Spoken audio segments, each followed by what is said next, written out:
Welcome to Welling for your spiritual well-being and your ministry overflowing. Oh, these years have been so difficult for the whole world. I've spelled it out as times of complexity, opposition, volatility, isolation, and disruption. You probably can make out from the first letters as to what I just finished spelling.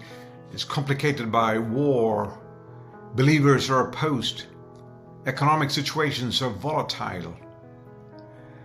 There's been an isolation of believers. There's been a disruption of every sort. Danger, disease, death. It's in this context that Psalm 91 has become terrifically precious to me, personally, to my family, especially to Bonnie and myself. In the discovery of early-stage prostate cancer and the means of addressing it.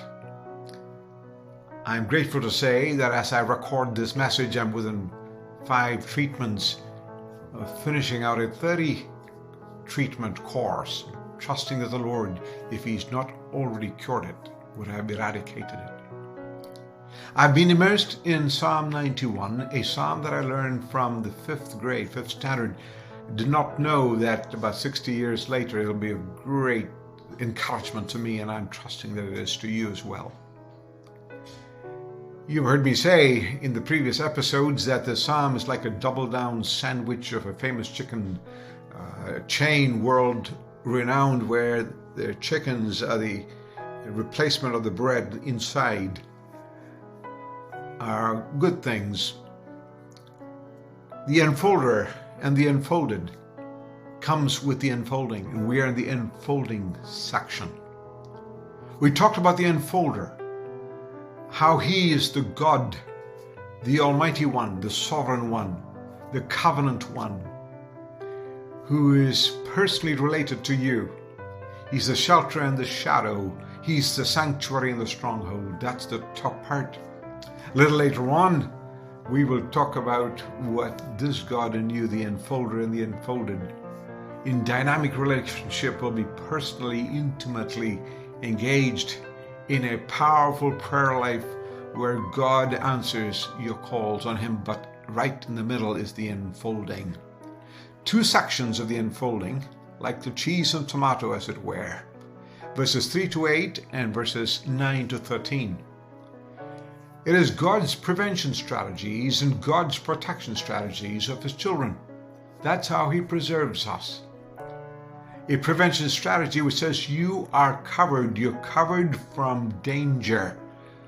But a preservation strategy says you are protected, you are carried. Let's talk about the first part, the prevention strategy. The psalmist is speaking to the traveling warrior. This could be seen as a military psalm, as a soldier who's looking for protection and prevention. For a military metaphor has already been used of God, that He's the refuge and the fortress. It's also applied to a pilgrim worshiper, that's you and me, a traveling worker. We get to benefit from this psalm because it's God's prevention and rescue, where God keeps dangers from approaching you. It says, "For it is He who delivers you from the snare of the trapper and from the deadly pestilence," where dangers and snares and threats come unexpectedly upon us. A hunter's trap was set for birds, that as soon as the bird leg touched the trap, pow, the bird was captured. We too face those kinds of traps and threats. But God's care is never faltering. His sufficiency is always adequate. He talks about the negative side and the positive side, and that no, nothing will harm you. Life is filled with risk, but we can have a peace, a transcendent peace. Bonnie and I have experienced it. Not explainable, not without understanding, but beyond understanding. Psalm 90 and Psalm 92, which cover Psalm 91, says that life is fragile, but it's not futile. That life can be fruitful. One commentator says Psalm 91 could actually belong to Psalms of sicknesses and healing. And that's how I have claimed it. He will cover you with his pinions, and under his wings you may seek refuge. His faithfulness is like a shield and bulwark. Those who read the psalm immediately saw a majestic bird, a mighty bird, a bird from on high which carried its young carefully. The eagle. Some time ago, when I was in Lviv in Ukraine, I was taken to the army barracks of the Ukrainian army. I spoke to hundreds of young men. At the end of it, they honored me with Ukrainian military fatigues, which hang in my closet. But they also gave me a fabulous Ukrainian eagle, the emblem of their country. No longer a hammer and sickle. To say that the bird, not in a superstitious way, for us it is actually the bird of God, as Dante used to say of the eagle, who is preventing us and protecting us. Shield and rampart with his wings, a bastion, a bulwark from insidious, occasional, unexpected, sudden attacks. God prevents us. You will not be afraid of the terror by night, or of the arrow that flies by day, of the pestilence that stalks in darkness. And we've had pestilence of the worst kind. And the pandemic may become an endemic. The destruction that lays waste at noon. If you are in the heat wave of India and Pakistan right now, they're facing a heat wave is the highest in 122 years, 48, 50 degrees, 118, 120 degrees. Where parents try to keep the children in the shade so that the children will be prevented from heat strokes. And that is sort of the sentiment of the psalmist. 1,000 may fall at your side, 10,000 at your right hand. It shall not approach you because you are covered. You are covered by the eagle, mighty, most high God. Night and day, we can be affected. We don't want to be irrational. We don't want to be superstitious, but the Bible does have a whole theology of demonic activity and the forces of evil, always lurking to capture us. We are protected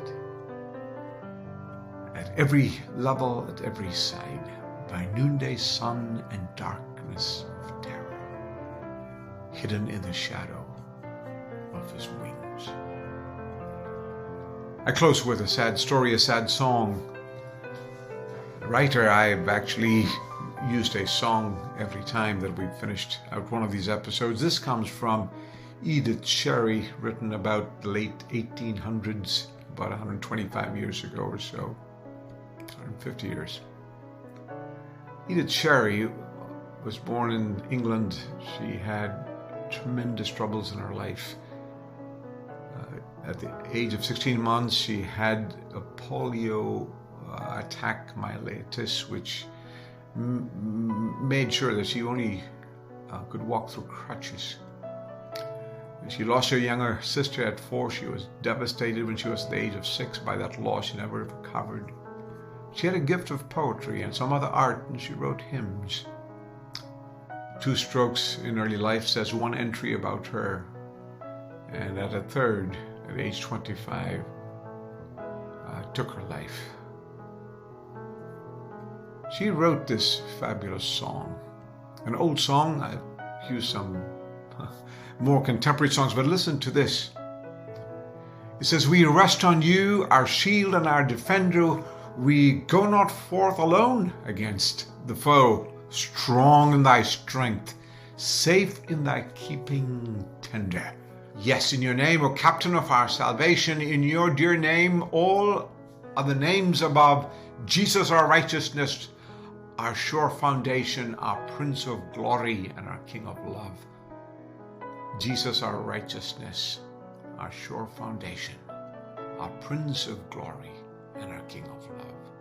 We go in faith, our own great weakness feeling, and needing more each day your grace to know, yet from our hearts a song of triumph pealing. We rest on you, our shield and defender. Yours is the battle, yours shall be the praise. When passing through the gates of pearly splendor, victors we rest with you through endless days. We rest on you, our shield and our defender. We go not forth alone against the foe, strong in your strength, safe in your keeping tender. We rest on you, and in your name we go. My friend, rest on the sovereign strength of the one who enfolds you. He secures your well-being.